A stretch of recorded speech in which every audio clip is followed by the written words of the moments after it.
खासमा होइन, यो शिवपुराण वा कुनै पनि ग्रन्थमा चाहिँ लेखिएको छैन कि भगवान् शिवले त्यो गाँजा भाङ धतुरो होइन सेवन गरेर हिँड्नुभएको छ भनेर। यस पछाडिको हिस्ट्री हेर्ने हो भने चाहिँ एउटा समुद्र मन्थनको समयमा चाहिँ विष र अमृतको दुईटा कलश निस्केको थियो। त्यो मध्ये पनि अमृत पछि र विष पहिला निक्लेको थियो। मतलब यो कि त्यो विष यदि यो ब्रह्माण्डमा फैलियो भने कोही पनि बाँच्दैन भनेर यो कार्य भगवान् शिवलाई सुम्पिएको थियो कि। र उहाँले त्यो सबै विष पिएर आफ्नो कण्ठमा राख्नुभएको थियो कि। त्यो भएर भगवान् शिवको अर्को नाम नीलकण्ठ पनि छ नि त। अनि कहिलेकाहीँ शिवजीलाई त्यो विषले पोल्दा पीडा हुँदा चन्दन अथवा भाङ चपाएर कण्ठमा राख्नुहुन्थ्यो त्यो शीतल बनाउनको लागि के।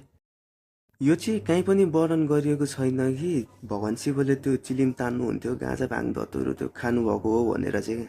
र अर्को कुरा यो कहिलेकाहीँ चाहिँ अब यो सामाजिक सञ्जालमा चाहिँ शिवजीले पुरै त्यो चिलिम तानेर त्यो आँखा रातो रातो बनाइरहेको अथवा यही चिलिम तानेकै फोटोहरू देखिन्छ नि। अब मलाई लाग्छ यो कुराहरू भनेको चाहिँ उहाँको अपमान गर्नु बराबर हो क्या। र धर्मको नाममा यो पुरै गाँजा खाने चिलिम तान्ने भाङ धतुरो यो दुनियाँदारी खाएर भगवान्ले दिन खोज्नु भएको त्यो एउटा पोजिटिभ मेसेजको एउटा नेगेटिभ अर्थ लाउनु पनि गलत हो क्या। अनि विशेष गरी हाम्रो यो हिन्दू राष्ट्रमा चाहिँ शिवरात्रिको दिन गाँजा भाङ खान छुट दिइन्छ। यस पर्वलाई चाहिँ राम्रो ढङ्गले मनाऊँ, धर्मको नाममा यो विकृति नफैलाऊँ। र सबैजनालाई ह्याप्पी शिवरात्रि। खासमा होइन, यो शिवपुराण वा कुनै पनि ग्रन्थमा चाहिँ लेखिएको छैन कि भगवान् शिवले त्यो गाँजा भाङ धतुरो होइन सेवन गरेर हिँड्नुभएको छ भनेर। यस पछाडिको हिस्ट्री हेर्ने हो भने चाहिँ एउटा समुद्र मन्थनको समयमा चाहिँ विष र अमृतको दुईटा कलश निस्केको थियो। त्यो मध्ये पनि अमृत पछि र विष पहिला निक्लेको थियो। मतलब यो कि त्यो विष यदि यो ब्रह्माण्डमा फैलियो भने कोही पनि बाँच्दैन भनेर यो कार्य भगवान् शिवलाई सुम्पिएको थियो कि। र उहाँले त्यो सबै विष पिएर आफ्नो कण्ठमा राख्नुभएको थियो कि। त्यो भएर भगवान् शिवको अर्को नाम नीलकण्ठ पनि छ नि त।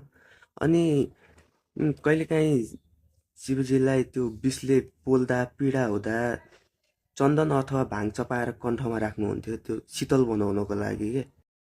यो चाहिँ कहीँ पनि वर्णन गरिएको छैन कि भगवान् शिवले त्यो चिलिम तान्नुहुन्थ्यो गाँजा भाङ धतुरो त्यो खानुभएको हो भनेर चाहिँ।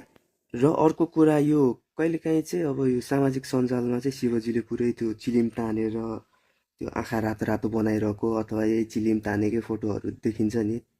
अब मलाई लाग्छ यो कुराहरू भनेको चाहिँ उहाँको अपमान गर्नु बराबर हो क्या।